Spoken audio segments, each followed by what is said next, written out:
Ассалаумағалейкум халайық. Бүгін 9 қараша. Алматы уақыты түнгі 3. Міне Алматыда қар жауып тұр. Жапалақ қар деп айтады бұны. Айналаның бәрін әппақ көрпемен қаптаған. Енді қараңыздар қандай әдемі. Жаратқан ием айтады ғой Алла тағала.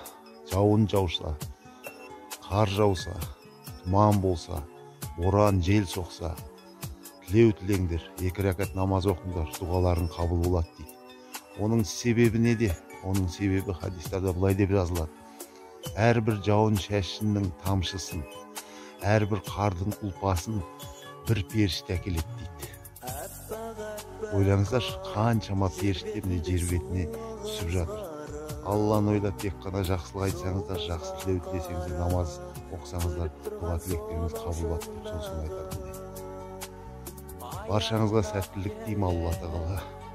Жолдарыңыз оң қылсын. Жанұяларыңыз аман болсын. Еліміз Қазақстан аман болсын. Тек қана жақсылық болсын. Тыңдашы ән салайын мен, саған арнап кеш батқан кезде.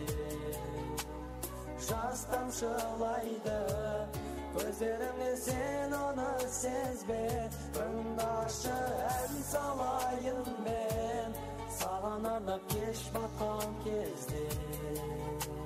Жас тамшылайды көздеріңнен, сен оны сезбе. Әппақ қар еріп, көктем келер шуағын жайып. Кетіп барасың сен үнсіз мұңайып. Оралшы қайта сен өзіме. Ұзақ қарашы баяғыдай